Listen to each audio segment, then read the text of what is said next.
ब्राह्मण आहोत आणि याच ब्रह्मतत्वावर आम्ही अजूनही अडळ आहोत आणि म्हणूनच हे ब्रह्मतत्व आम्ही श्रेष्ठ म्हणत आहोत. मग राजा शुक मुळात ब्रह्म नव्हे का? ब्रह्मदेवाचा पुत्र ब्राह्मण नाही का? पण त्याच केवळ शुक राजानं आपलं क्षत्रियत्व स्वीकारलं आणि आपल्या जीवनात आपल्या कुलाचारात बदल घडविला आणि किंवा क्षत्रिय म्हणून विश्वाच्या ठिकाणी वावरू लागला.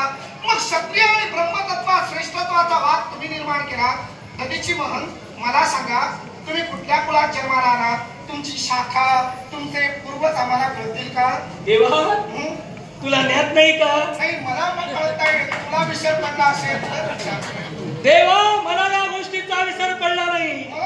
ब्रह्मदेवांचा पुत्र भृगु, भृगूची पत्नी पुलोमा, भृगु आणि पुलोमा यांचा पुत्र चौवन, चौवन यांची पत्नी सुकन्या आणि यांचा कुसुमाधन्य करण्यासाठी ज्याचा जन्म झाला तो तुझ्या समोर आहे.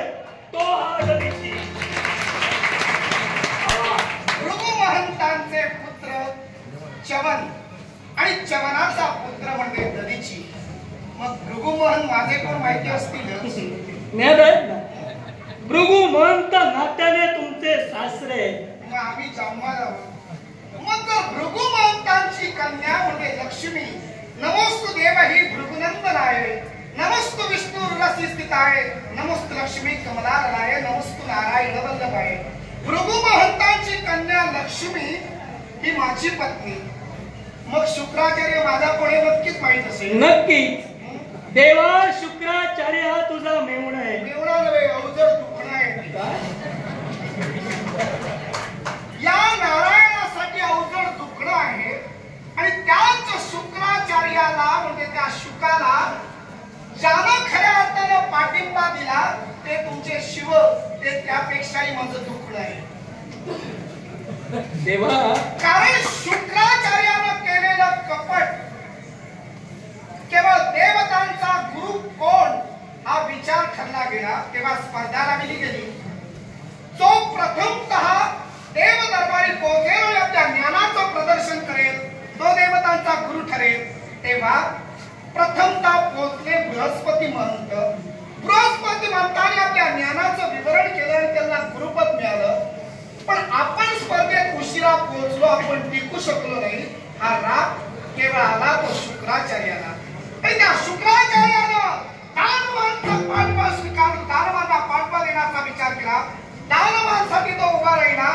पण केवळ संजीवनी मंत्र त्याला कुणी दिला असेल तर तुमच्या शिवाने हात दाखवू नका, ते चुकीचं केलं. शाबासकी आपली आपल्याला घेऊ नका. कारण त्या शिवाने संजीवनी मंत्र दिला म्हणून केवळ या नारायणाला केवळ या पृथ्वीवर दाह सहन करावा लागतोय, पृथ्वीवर भोग भोगावे लागतात ते शिवशंकरांमुळे. आणि म्हणून शिवांना सुद्धा मी खऱ्या अर्थानं कमी मानू लागलोय. देवा, शिव तत्व तू सुद्धा कमी मानतोय. म्हणे शुक्राला आम्ही संजीवनी दिली म्हणजे शिवशंभू भोलेनाथांनी दिली. मग देवा, मला सांग, अरे विश्वाच्या ठिकाणी क्षत्रियाच्या वतीनं तू आहेस आणि राजा शुकच्या बाजूनं तू माझ्याशी भांडण्याचा कर्तव्य करतोय.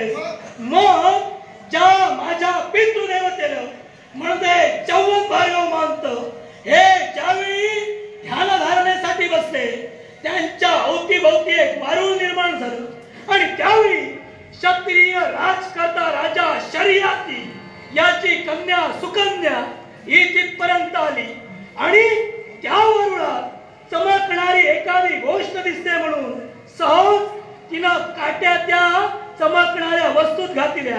त्या म्हणजे आमच्या पितृदेवतेच्या नेत्रात घातला आणि आमच्या पितृदेवतेचे नेत्र फोडिले. मग ज्या क्षत्रियाला आणि ज्या क्षत्रिय कन्येला एका ब्राह्मणाची योग्यता कळत नाही त्या क्षत्रियाच्या वतीनं तेव्हा ब्राह्मणाशी भांडण्यासाठी आला. वा वा, शाबास. अगदी सुकन्या शर्याती राजाची कन्या हिनं आपल्या पित्याला उपद्रेव दिला. केवळ वारुळात ध्यानस्थ असताना काहीतरी चमकते म्हणून दोन काठ्या त्यांच्या नेत्रात खुपसल्या. त्यांना अगदी म्हणजे त्यांना खूप भयंकर जखमा झाल्या आणि यामुळे केवळ तुमच्या मनाला वाईट वाटलं की सुकन्या तुमची कोण? सुकन्या आमची मातृदेवता. शाबास. म्हणजे त्याच क्षत्रियाची कन्या सुकन्या तुमची आई. मग तुमचे पिता ब्रह्म म्हणजे ब्राह्मण आणि माता क्षत्रिय, मग तुमचं बरं चाललंय. जन्माला आला मग क्षत्रिय श्रेष्ठ आणि ब्राह्मण श्रेष्ठ वाद कसा? कारण आहे देवा त्याला प्रत्येक पुत्राला आपल्या पित्याचं कुळ लागलं जातं आणि आमची पितृदेवता ही ब्राह्मण कुळात जन्माला आली आणि म्हणूनच आम्ही ब्राह्मण श्रेष्ठ.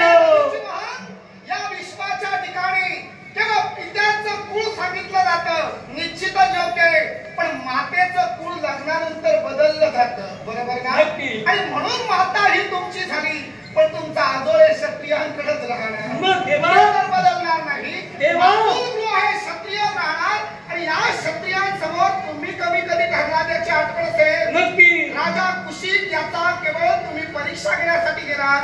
त्याच कुशिक राजाकडे जाऊन 21 दिवस झोपून राहिला. 21 दिवस केवळ खाण्यासाठी काही तयार नव्हता. राजा कुशिकानं आपल्या समोर केवळ अन्न भोजन आणून दिलं. त्या अन्न भोजनाला जाळून भस्म करणारे दधीची मन आपण आला आणि केवळ त्याच क्षत्रियांची अवहेलना करण्यासाठी तयार झाला. त्या क्षत्रियाला आणि क्षत्रिय पत्नीला रथाला बांधलेलं मानवी रथ निर्माण केला. केवळ अश्वन जोडता मानवी रथाला त्यांना केवळ संपूर्ण प्रदक्षिणा घालायला लागला आणि अखेर जेव्हा तुमचं ब्रह्मतत्व लोप पाहू लागलं तेव्हा सांगितलास राजा तू जिंकलास, मी हरलो. मग त्यावेळी राजा जर जिंकला होता, त्यावेळी जर क्षत्रिय ब्रह्मतत्वाला भारी ठरला होता, तर मग आता का कमी पडतोय? देवा त्यावेळी ब्रह्मतत्वाला क्षत्रिय तत्वामुळे भारी पडलं होतं, पण देवा एक प्रसंग तू विसरतोय. त्या प्रसंगात हेच ब्रह्मतत्व या देवतत्वाला सुद्धा भारी पडलं होतं. आमचे आजोबा तुमचे सासरे म्हणजे भृगुमंत, या भृगुमंतांनी तेव्हा स्वतःच्या हत्येचा प्रहार तुझ्या छाताडावर केला होता.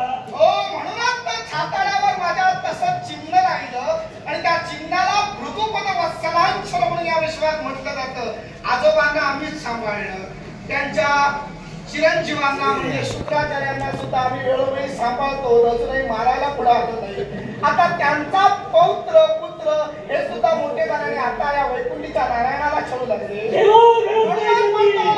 चला शुकराजाचे चरण धरा आणि शरण या.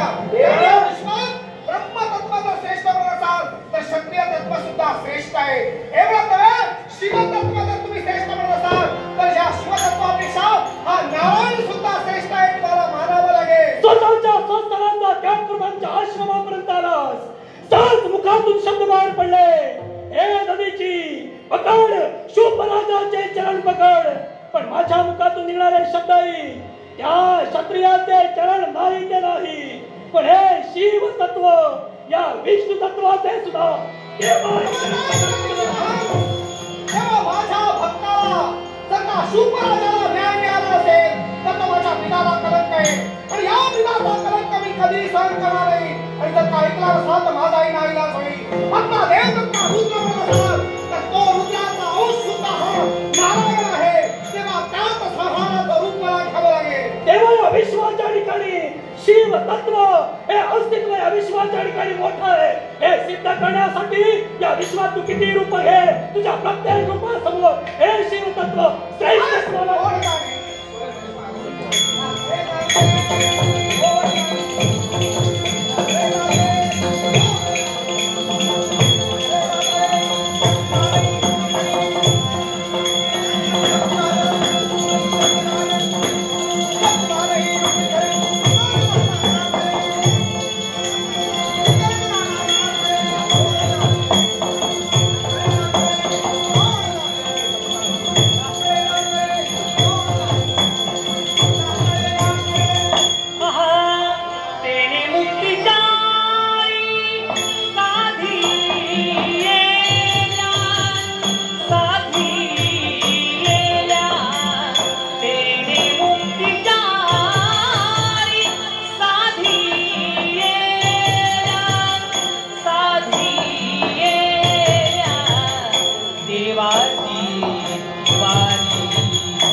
तुझ्या करवी घडला. या विश्वात रुद्र आहे हे तू तुझ्या वक्तव्यातून अमान्य केलंस. मग या दधीचीचा तुम्हा साऱ्या देवताला शाप आहे. या विश्वात या रुद्राच्या दाहानं तुम्ही सारे देव दाखवा.